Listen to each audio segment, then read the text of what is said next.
வீட்டு சமையல் ருசி சேனலில் இன்றைக்கி சமைக்க போகிற ரெசிபி இன்ஸ்டன்ட் தக்காளி தோசை எப்படி செய்யலான்னு வாங்க பார்க்கலாம். ஜாரில் காஞ்ச மிளகா 3, 1 கப் வெள்ளை ரவைங்க, வறுத்தது வறுக்காது எல்லாத்தையும் எது வேணாலும் சேர்த்திக்கலாம்.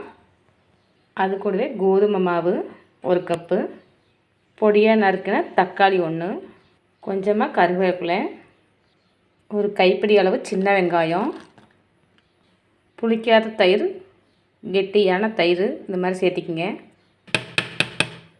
மஞ்சப்பொடி, தேவையான கல்லுப்பு சேர்த்திக்கிங்க. நல்லா இதை நைஸாக அரைச்சி எடுத்துக்கலாம். ஒரு சுற்றின முன்னாடி கொஞ்சமாக தண்ணி சேர்த்து நைஸாக அரைச்சி எடுத்துக்கலாம். பாருங்க, இந்த அளவுக்கு நம்ம நைஸாக அரைச்சி எடுத்தாச்சு. ஒரு பவுலில் சேர்த்தியாச்சுங்க. சீரகம் கொஞ்சமாக சேர்த்திக்கிங்க. எல்லாம் மிக்ஸ் பண்ணிக்கிட்டு ஒரு 2 நிமிஷம் மூடி வைங்க. அப்போ நம்ம தோசை ஊற்றிக்கலாம். பாருங்கள், தவா சூடாகிடுச்சு. தோசையை வார்த்து எடுத்துக்கலாம்.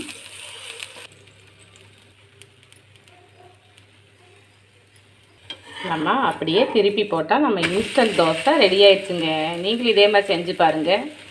உங்கள் வீட்டில் எல்லாத்துக்கும் பிடிக்கும். பாருங்கள், நல்லா கலர்ஃபுல்லாக நம்ம இன்ஸ்டன்ட் தோசை ரெடி ஆயிடுச்சு. சட்டுன்னு நம்ம மாவு இல்லாத போது இந்த மாதிரி செஞ்சுக்கலாம்.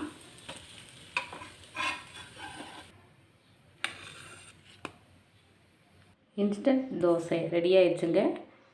இதே மாதிரி உங்கள் வீட்டையும் செஞ்சு பார்த்துட்டு உங்கள் குழந்தைகளுக்கு கொடுத்துட்டு எப்படி இருக்குதுன்ட்டு கமெண்ட் பாக்ஸில் தெரிவிங்க. இந்த வீடியோ பிடிச்சிருந்தால் லைக் பண்ணுங்கள், ஷேர் பண்ணுங்கள், சப்ஸ்கிரைப் பண்ணுங்கள். இன்னொரு இன்ட்ரெஸ்டிங்கான வீடியோவில் சந்திக்கலாம். தேங்க்ஸ் ஃபார் வாட்சிங்.